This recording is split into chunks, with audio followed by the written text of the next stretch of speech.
Pasture. I'm going out to clean the pasture spring. I'll only stop to rake the leaves away, and wait to watch the water clear. I may. I shan't be gone long. You come too. I'm going out to fetch the little calf that's standing by the mother. It's so young, it totters when she licks it with her tongue. I shan't be gone long. You come too. Into my own. One of my wishes is that those dark trees, so old and firm they scarcely show the breeze, were not as 'twere the merest mask of gloom, but stretched away unto the edge of doom. I should not be withheld, but that some day into their vastness I should steal away, fearless of ever finding open land, or highway where the slow wheel pours the sand. I do not see why I should ever turn back, or those should not set forth upon my track to overtake me who should miss me here, and long to know if still I held them dear. They would not find me changed from him they knew, only more sure of all I thought was true. Ghost House. I dwell in a lonely house I know, that vanished many a summer ago, and left no trace but the cellar walls, and a cellar in which the daylight falls, and the purple-stemmed wild raspberries grow. O'er ruined fences the grapevines shield, the woods come back to the mowing field. The orchard tree has grown one copse of new wood, and old where the woodpecker chops. The footpath down to the well is healed. I dwell with a strangely aching heart in that vanished abode there far apart, on that disused and forgotten road that has no dust bath now for the toad. Night comes, the black bats tumble and dart.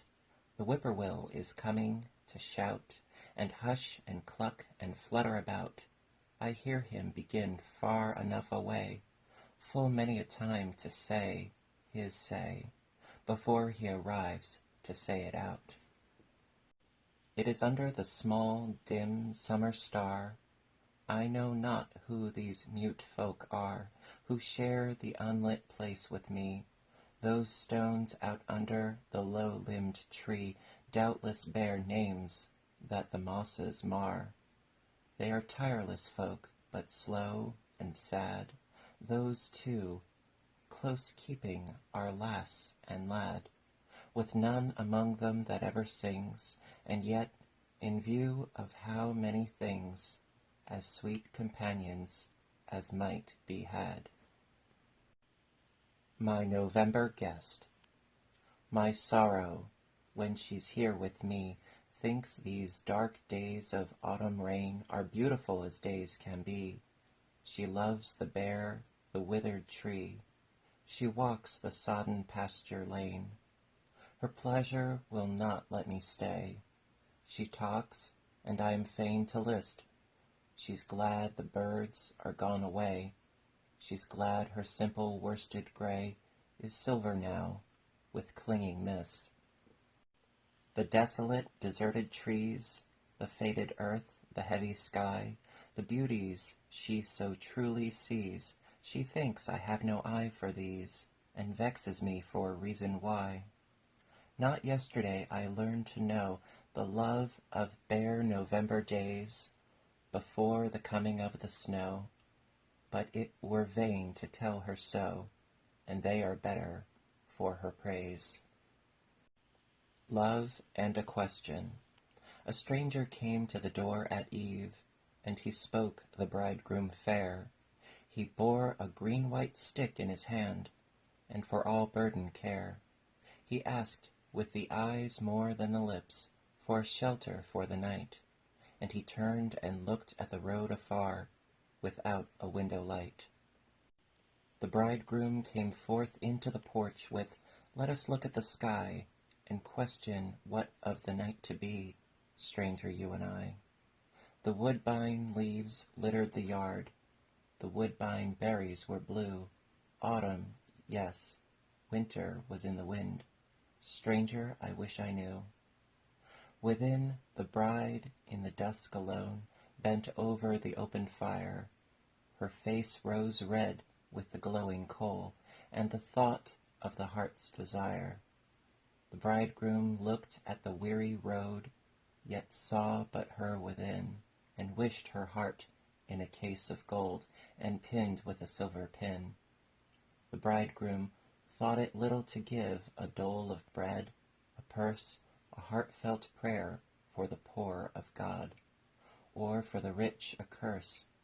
But whether or not a man was asked to mar the love of two by harboring woe in the bridal house, the bridegroom wished he knew.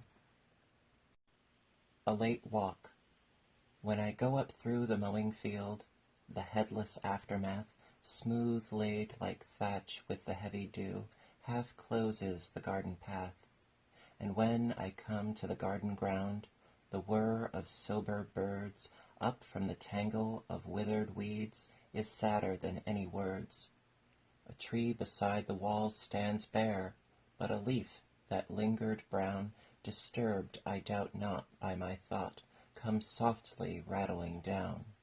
I end not far from my going forth, by picking the faded blue of the last remaining aster flower, to carry again to you. Stars. How countlessly they congregate o'er our tumultuous snow, which flows in shapes as tall as trees when wintry winds do blow. As if with keenness for our fate, our faltering few steps on to white rest and a place of rest, invisible at dawn. And yet with neither love nor hate, those stars, like some snow-white Minerva's snow-white marble eyes, without the gift of sight. Storm fear. When the wind works against us in the dark and pelts with snow the lower chamber window on the east, and whispers with a sort of stifled bark, "The beast! Come out! Come out! It costs no inward struggle not to go. Ah, no! I count your strength, two and a child, those of us not asleep subdued to mark how the cold creeps as the fire dies at length, how drifts are piled, dooryard and road ungraded, till even the comforting barn grows far away, and my heart owns a doubt, whether 'tis in us to arise with day, and save ourselves unaided.